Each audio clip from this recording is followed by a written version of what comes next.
Auzu billahi minash shaitani rajim. Bismillahir rahmanir rahim. Amis téléspectateurs de Al-Mafaz TV, fidèles auditeurs de la 93.5, depuis son adoption le 20 juin 2026, la loi portant liberté religieuse fait l'objet de nombreuses campagnes de manipulation et de désinformation visant à diaboliser la révolution progressiste populaire. Parallèlement, débuté le 28 février 2026, le conflit entre l'Iran et les États-Unis dure depuis plus de 6 mois. À ce jour, les deux parties ne sont toujours pas parvenus à un accord.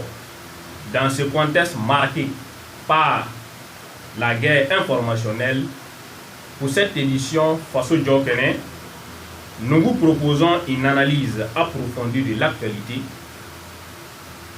Et pour en parler, je reçois le frère camarade Nessor Koudassi. Il est le chargé de communication de la Confédération des peuples de l'Alliance des États du Sahel. Bonne arrivée, M. Koudassi. Merci, bonsoir à vous, bonsoir à Al-Mafaz, bonsoir à la population de Bourg-Glasso, du Burkina Faso, de l'AIS, de l'Afrique et de sa diaspora.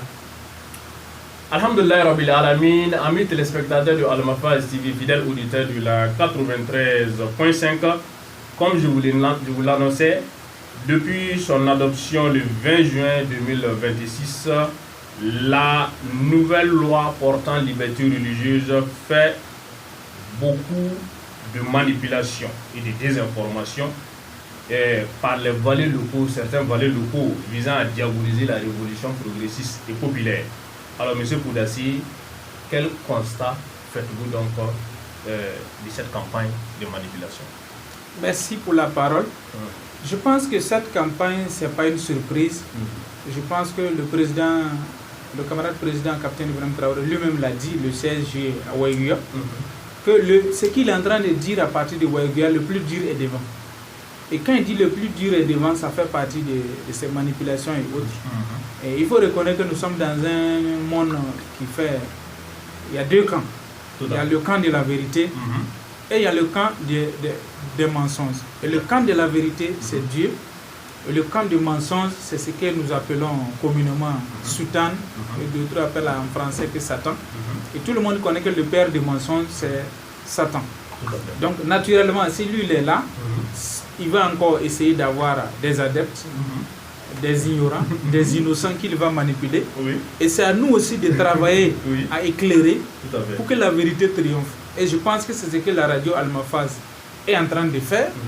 Et c'est ce que je vois qu'il y a vous invitez beaucoup d'échecs, beaucoup d'imams qui viennent prêcher la bonne parole ici. Et je pense que comme la répétition est pédagogique, donc en continuant, en persévérant, Al-Mafaz ainsi que beaucoup d'autres médias et la BIRC ainsi que beaucoup d'autres patriotes qui communiquent. Et je pense que ça va prendre. Ça va prendre. Tout début est difficile. Tout début est difficile. Voilà, donc de communication, le 3 août dernier, le ministre de la Communication, de la Culture, des Arts et du Tourisme a rendu donc vibrant hommage à l'endroit donc des BIRC et des Ouaïa lors donc de la montée des couleurs à Ouagadougou. Alors, M. Koudassi, après donc plus de 400 ans d'esclavage, est-ce que ces gens-là, comme on a l'habitude de dire, ces impérialistes, est-ce qu'ils ont toujours la force ou le courage de nous donner des leçons? Ils ont toujours la force ou le courage de nous donner des leçons. Bon, ça dépend où ils peuvent donner des leçons, parce que jusqu'à présent, il y a certains qui sont des esclaves des salons comme les Alassane Ouattara.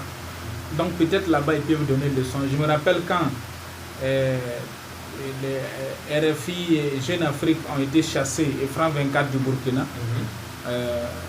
le patron de la communication française est venu à Abidjan. Et Alassane Ouattara lui a promis de ramener Jeune Afrique ainsi que les autres médias mensonges qu'on a chassés de l'AIS, de les ramener. Alors jusqu'à là, ils ne sont pas encore revenus. Et nous savons que ça ne reviendra plus parce qu'aujourd'hui, nous savons que ils n'ont plus leur place ici. Donc c'est ce que je viens de dire ici à l'introduction. Le mensonge, le royaume des mensonges est en déclin.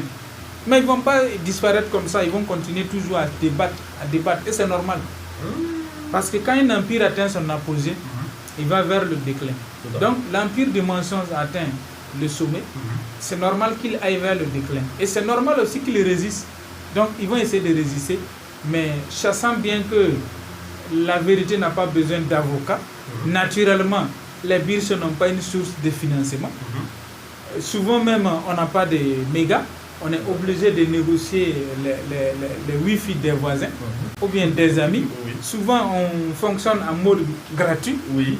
Mais et ils sont financés à coût de milliards. Mais malgré ça, quand tu regardes les reporters sans frontières, elle reçoit des milliards par an venant de l'AFD, l'Union européenne et beaucoup d'autres ONG comme Human Rights Watch et autres, et beaucoup d'autres ONG impérialistes. Alors donc comme c'est celui qui donne la bourse, qui te commande ce que tu dois écrire, d'après Thomas Sankara, que celui qui paye l'encre, c'est celui qui dicte ce que tu dois écrire. Tout à fait. Bon, quand c'est comme ça, nous, rien ne nous étonne. Du moment que nous sommes en bagarre avec les patrons, si tu as mangé la tête, ce n'est pas les yeux qui vont te faire peur. Donc naturellement, si on a chassé, on a fermé l'ambassade de France, on a chassé l'ancien ambassadeur de l'ONU, bon, je ne vois pas qui peut nous effrayer au Burkina Faso en tout cas. Donc, soi-disant Reporters sans frontières peut continuer à aboyer, mais les chiens aboient, la caravane passe. Donc, c'est l'occasion pour nous de dire merci à nos autorités. Bien vrai que le ministre a parlé au nom du gouvernement, le porte-parole du gouvernement a parlé, mais avant lui, il faut reconnaître qu'en 2025, c'est le leader de la RPP, son Excellence, le camarade président capitaine Ibrahim Traoré, qui a, en octobre 2025, qui a remercié les Wahiniens et les Burse sur leur travail de communication et de conscientisation, qui a déconstruit le royaume des mensonges aujourd'hui qui est en débandade. Donc ils essaient d'appeler un peu, d'activer leur réseau pour venir au secours, mais c'est trop tard. Donc il faut reconnaître que si le travail est reconnu au plus haut sommet et c'est félicité, je pense que c'est normal, c'est des bons droits pour le ministre de revenir là-dessus en tant que porte-parole du gouvernement et en même temps inviter tous les serviteurs du peuple à s'engager dans la défense de la patrie. Imaginez qu'on manque que dans telle localité, à Banfora par exemple, ou bien à Nyangologo, ou bien à Falangutu, ou bien à Djibo, telle chose s'est passée alors que c'est des mensonges. Et le PDS de là-bas sort, il communique, ou bien le haut-commissaire, ou bien le gouverneur. Imagine l'impact que ça aura. Parce que c'est l'autorité de la localité qui a parlé. Je me rappelle plus c'est quelle localité. Il y a eu un événement qui s'est passé. C'était à Dori ou bien à Kaya. Je me rappelle plus exactement. Où le gouverneur, en 2024, non, je pense, où le gouverneur a répondu en son temps. Moi, j'ai beaucoup aimé ça. Et nous-mêmes, on a partagé ça. Parce que c'est l'autorité directe de la localité qui a répondu, qui vit la réalité, qui répond. En ce moment, pour déconstruire les mensonges, c'est très facile.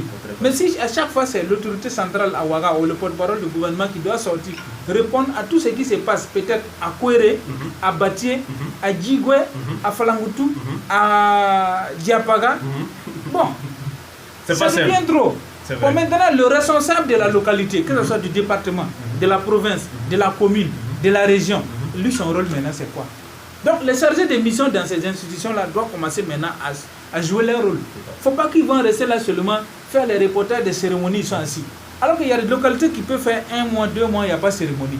L'air passe est vide, il n'y a rien qu'on publie là-bas. Même les discours du camarade président Ibrahim Traoré, quand lui fait discours, par exemple, normalement, tous les pages ministérielles, tous les pages des gouverneurs, tous les pages des hauts commissaires, des PDS, doivent relayer ça. Comme on a l'habitude de voir sur la page de la présidence. Bien sûr. Si la présidence publie quelque chose, normalement, tous les services déconcentrés de l'État doivent relayer ça. Surtout quand c'est les discours ou bien les interviews des camarades présidents du FASO. Donc ça ira loin. Et même si possible, pourquoi pas ne pas traduire ça en plusieurs langues dans les localités, selon les langues nationales. Dans les langues de la localité. Par exemple, à Bobo, on peut traduire en Dula. Chez moi, à Gawa, on peut traduire en Lobiri. Chez mes esclaves, à Banfora, on peut traduire soit en Kerma ou bien en Karaboro. Ainsi de suite, ainsi de suite. Voilà. Donc, moi, je pense qu'il faut que cette bataille-là, on s'y met dedans. Voilà. On sent vraiment que nous sommes en révolution. En révolution et que nous sommes engagés et que ça doit être pérennisé. Aujourd'hui, si on dit que l'Iran tient tête aux États-Unis, il y a eu un travail de fond qui a été fait. Sinon, ce n'est pas les birs, c'est les Wahiniens seulement qui sont dedans, et puis bon, et les autres là, bon, vous battez. Nous, on s'est fait nommer dans des postes de responsabilité. On reçoit les avantages liés au poste qu'on occupe, mais on joue à la neutralité. Voilà, parce qu'on n'est pas très sûr que cette révolution va aller loin. Donc, je ne veux pas afficher mon image. C'est rentré et sorti par là. Donc, il est temps que l'autorité aussi écoute nous autres, le bas peuple qui disons, il faut nommer des responsables engagés. L'ère de l'équilibriste, ça doit finir maintenant. Voilà, l'ère est à la clarification. Tu es avec la révolution, mais tu n'es pas avec la révolution. Si tu n'es pas avec la révolution, il faut rester au garage. Si tu es avec la révolution, il faut prendre le devant et tu fais conduire les choses. Et nous, on a vu des petits fonctionnaires qui souffrent à cause de ça. Il y a des fonctionnaires parce qu'ils sont engagés, ils aiment la dynamique RPP, on leur met tous les bâtons dans les roues, dans les services. Et ils peuvent témoigner. Ils peuvent témoigner. Tous ceux qui sont là, n'ayez pas peur, allez-y commenter. Si vous me suivez, commentez. Ce que j'ai dit, si c'est vrai ou bien c'est faux. Moi, j'ai plein de fonctionnaires qui viennent me voir en inbox. On est les soutiens de eBay, voilà ce qu'on nous fait dans notre service. Il y a d'autres même là, on les a déresponsabilisés de tout. Voilà. C'est-à-dire les avantages liés au service. Si tu es, on sait que tu es avec Capitaine Ibrahim Traoré à 100%, il y a certains services là, on met certains agents de la fonction publique de côté. Mais pourquoi? Parce que, juste par exemple, tu soutiens la dynamique. N'oublie pas que notre administration a été phagocytée depuis 1987, le 15 octobre 1987, par Blaise Compaoré. Et c'était devenu, on ne nommait pas les gens parce qu'ils méritaient, parce que tu avais la carte CDP. Ici au Burkina, c'était comme ça. Avec la photocopie de Blaise Compaoré, de 2016 à 2022, c'était si tu as la carte MPP. Bon, maintenant, et tous, ils sont mécontents aujourd'hui. Avec Damiba voulait restaurer le régime CDP, ça n'a pas marché. Donc aujourd'hui, comment on appelle ça on les appelait les historiques, l'aile historique de CDP en son temps, que Damiba voulait restaurer, ça a échoué. Donc, et tous aussi, ces gens-là, ils ont toujours leur ramification, que ce soit régime CDP, MPP ou l'aile historique que Damiba voulait restaurer. Ils ont toujours leur réseau dans l'administration. Donc, ils vont travailler à saboter pour que les choses ne tournent pas bien. Après, maintenant, il faut qu'ils fassent échouer notre révolution et puis revenir dans l'ancien système. Puisque la politique, c'était devenu jeu de ping-pong, c'était devenu je m'engage, qu'est-ce que je gagne. C'est devenu comme gâteau, on se partage. Alors que non, on vient dans un service pour construire. Tout à fait. Voilà, donc il est temps qu'on mette les patriotes devant, les révolutionnaires devant, qui vont travailler dans la dynamique pour impulser les serviteurs du peuple dans les différents services pour faire monter la vision afin que tout embrase la base pour monter. Sinon, si celui qui est en haut n'est pas dans la dynamique, donc ça travaille à saboter en bas. Ça va jouer. Voilà. Alors, M. Poudassé, parlant donc de la communication, le ministre porte-parole du gouvernement, Gilbert Ouedraogo, il n'a pas manqué d'ajouter, il a dit ceci, je vous l'ai dit, nous allons gagner la guerre par les armes, nous allons gagner la paix par la communication et consolider cette paix par la culture. Alors, on se rappelle récemment de la sortie donc, des communications de certains médias impérialistes tels que Reporters sans frontières. Est-ce qu'on peut donc confirmer que la montée en puissance des Birsi et des Waï a fait trembler vraiment les impérialistes? Oui, mais bien sûr, ça les a fait trembler. Et si je me rappelle bien, dans les années